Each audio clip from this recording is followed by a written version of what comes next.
आदाब, hello friends. आज हम बनाएंगे राइस फ्लावर के कटलेट्स।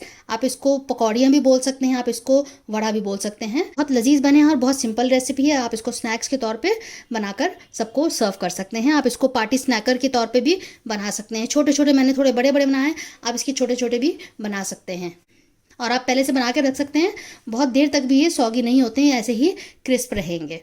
तो चलिए मैं दिखा देती हूँ चावल के आटे के कटलेट्स मैंने किस तरह से तैयार किए हैं। तो सबसे पहला जो इंग्रेडिएंट है राइस फ्लावर, जो इंपॉर्टेंट है, जो मेन इंग्रेडिएंट है, हमने ले लिया है। मैं आपको बता देती हूँ इसकी क्या क्या ऑल्टरनेटिव आप ले सकते हैं अगर आपके पास राइस फ्लावर नहीं है।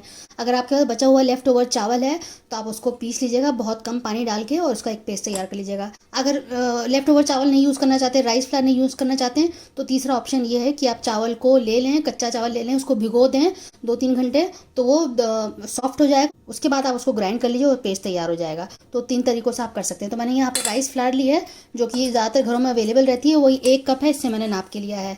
तो इसमें हाफ कप में दही डाल रही हूँ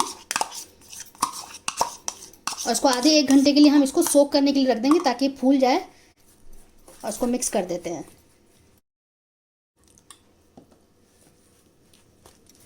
अभी इसको पतला नहीं करेंगे, बस इतना कि ये पेस्ट की तरह, गाढ़ा पेस्ट की तरह ये तैयार हो जाए।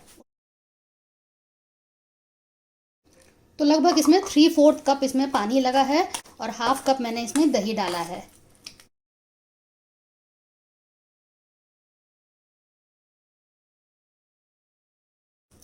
अब इसको हम ढक के रख देते हैं आधे पौने घंटे के लिए, तब तक हम बाकी तैयारी कर लेते हैं। इसमें जो सब्जी हम यूज़ करेंगे मैं दिखा देती हूँ। 2 मैंने आलू लिए हैं मीडियम साइज़ के, उनको बॉईल कर लिया है। इनको हम छील के इनको ग्रेट कर लेंगे, इसमें कोई भी लम्स नहीं रहने चाहिए। एक मोटी लाल मैंने इस तरह की मिर्च ली है, आप लाल शिमला मिर्च भी ले सकते हैं। एक ग्रीन शिमला मिर्च ली है, इसको हम छोटा सा टुकड़ा लेंगे।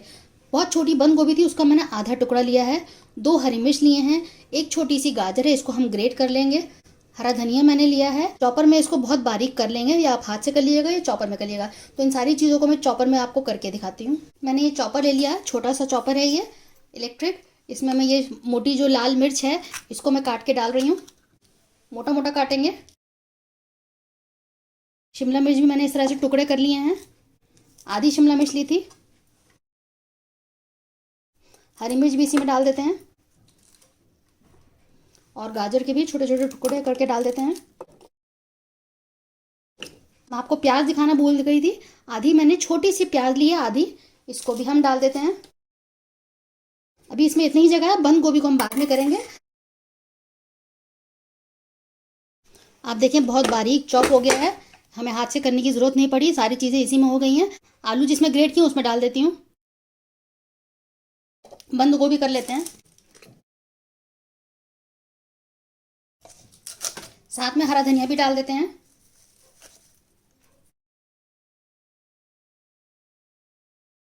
थोड़ा हिला देते हैं।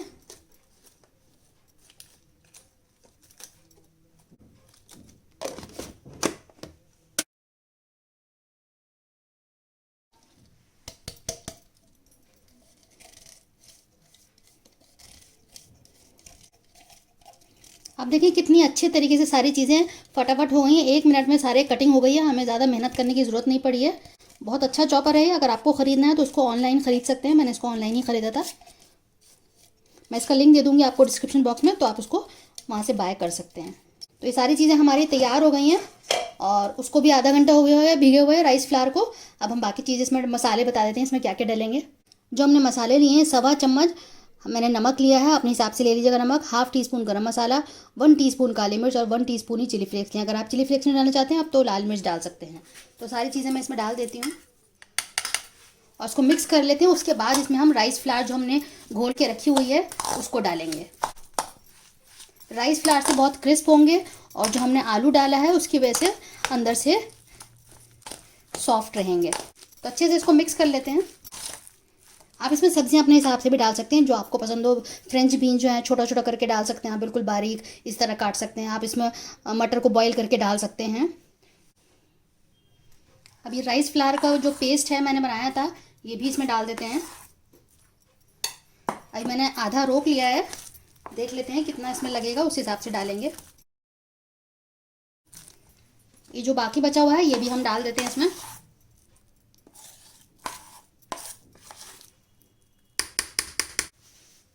अब इसे हाथ से कर लेते हैं अच्छे से मिक्स।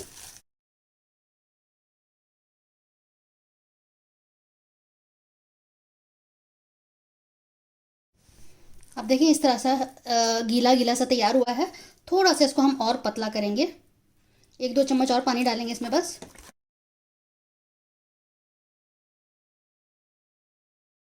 अच्छे से मिक्स कर लिए ताकि सारे मसाले, राइस फ्लावर और सब्जियां अच्छे से मिल जाएं इसमें। तो ये हमारा तैयार हो गया। अब इसमें लास्ट इंग्रेडिएंट जो हम डालेंगे वो है बेकिंग सोडा।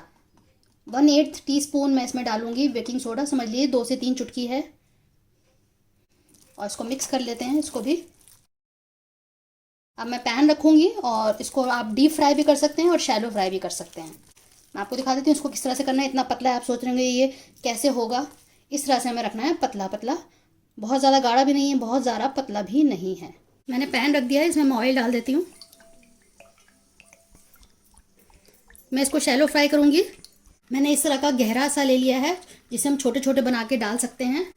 तो इस तरह से मैंने भर लिया है और इस तरह से डाल देंगे। शेप आपको ठीक करनी हो तो इस तरह से आप कर लीजिएगा। और तेल को गरम करने के बाद उसको हम बिल्कुल लो फ्लेम पे सेकेंगे।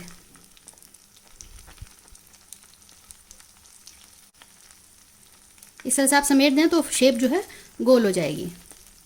तो आपके कटलेट जो हैं बहुत बढ़िया से तैयार हो जाएंगे।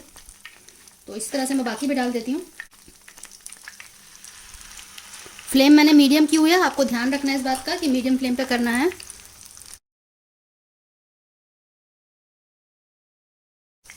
अभी इसको नहीं टच करेंगे, 1 से 2 मिनट लगेगा, तब इसको हम पलटेंगे। अब देख लेते हैं जो सबसे पहले हमने डाला था उसको पलट के देख लेते हैं।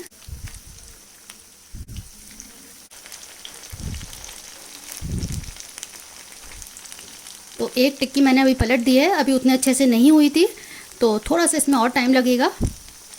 मैंने थोड़ा जल्दी से इसको पलट दिया, थोड़ा से और डार्क ब्राउन होएगा तब इसको हम पलटेंगे। तो बाकी 2 के लिए अभी हम वेट कर लेते हैं।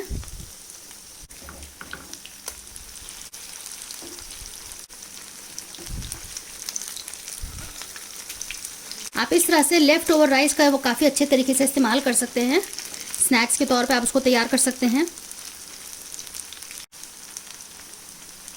तो आप देखिए कितने अच्छे से पलट गए हैं और कितने क्रिस्प और कितने अच्छे खूबसूरत दिख रहे हैं। हाई फ्लेम पे बिल्कुल मत करिएगा क्योंकि अंदर से हमें राइस को पकाना है, राइस फ्लावर को, इसलिए आपको मीडियम फ्लेम पे इसको करना है।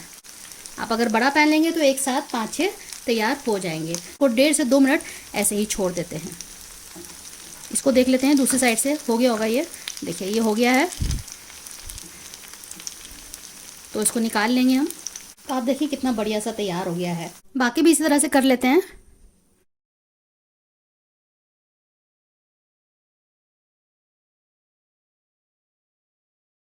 इस तरह से आप डाल दीजिएगा भर के और फिर शेप के लिए आप इससे स्पैटुला की मदद से इसको गोल कर लीजिएगा।